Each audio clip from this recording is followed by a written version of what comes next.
इस क्वेश्चन में हमको पूछ रहे हैं the volume of a 500 gram sealed packet is 350 centimetre cube. Will the packet float और sink in water if the density of the water is 1 gram per centimetre cube. What will be the mass of the water displaced by this packet.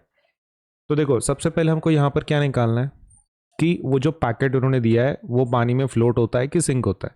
अब वो तो बहुत आसान है, आपको हमको बस इतना करना है कि पैकेट का डेंसिटी निकाल लेंगे तो उससे पता चल जाएगा, right. That is the first part.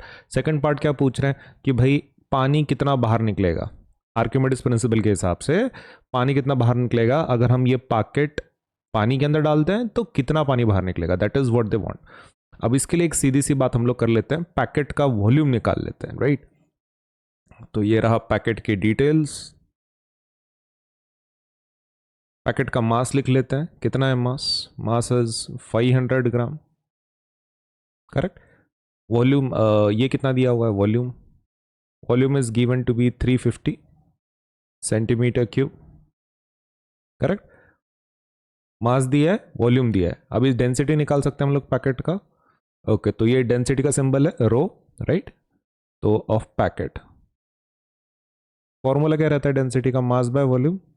तो मास बाय वॉल्यूम कितना मास है, मास is 500 divided by 350, correct. Volume 350 है तो इसको कट कर लेंगे हम लोग. 5 10 जा 5 7 जा तो कितना होता है 10/7. So that will be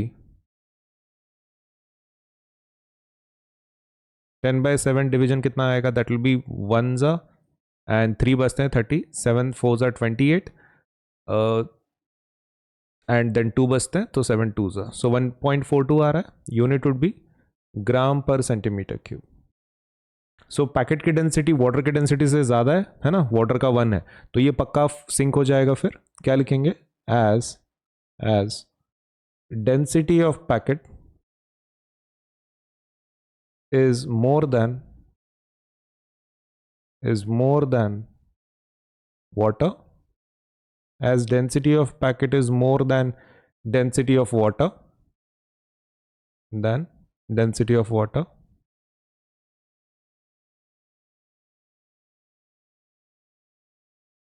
it will sink.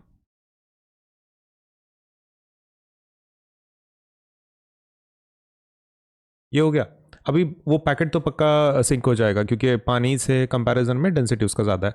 लेकिन हमको और एक चीज़ उन्होंने आइडेंटिफाई करने के लिए बोली है और वो क्या है कि पानी कितना बाहर निकलेगा.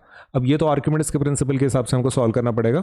अब आपको एक चीज़ ध्यान में रखना है कि आर्किमिडीज प्रिंसिपल ये बोलता है कि वॉल्यूम ऑफ द ऑब्जेक्ट, मतलब हम लोग जो इसमें डाल रहे हैं पानी में डाल रहे हैं, volume of the object is equal to जितना वॉल्यूम हम ऑब्जेक्ट का डालेंगे, मतलब जितना ऑब्जेक्ट डुबोएंगे पानी में उतना पानी बाहर निकलेगा, उतने वॉल्यूम का पानी क्या होगा बाहर निकलेगा. तो क्या है, v of object is equal to v of water. ये किसके हिसाब से है, this is according to Archimedes principal.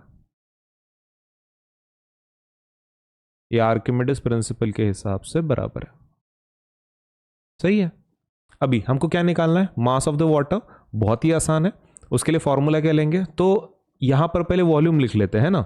So volume of object कितना है क्वेश्चन के हिसाब से, क्वेश्चन के हिसाब से वॉल्यूम ऑफ वाटर इज 350. तो 350 क्या हो गया, पानी का वॉल्यूम हो गया अकॉर्डिंग टू आर्किमिडीज प्रिंसिपल, सही है. अभी अपने क्या निकालना है, मास निकालना है. वो तो बहुत ही आसानी से निकाल लेंगे हम लोग.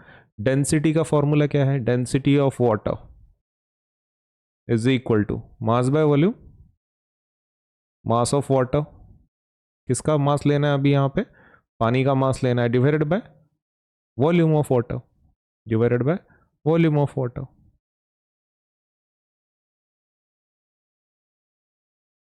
चलो वैल्यू पुट कर लेते हैं.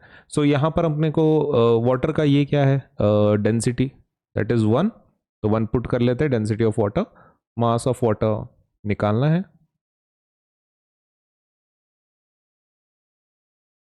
Divided by volume of water कितना है, विच इज 350, है ना. आपको यहाँ पे लिखना है तो आप लिख सकते हैं वैसा कि भाई इसको 1 दे सकते हैं, यहाँ पे लिख सकते हैं फ्रॉम 1, है ना. वो 350 कहाँ से आया, तो मास ऑफ वाटर कितना आ जाएगा फिर, 1 into 350. Mass of water will be equal to 350 into 1 which will be equal to 350 gram, है ना। मास ऑफ वाटर कितना आ रहा है फिर? 350 ग्राम। हो गया।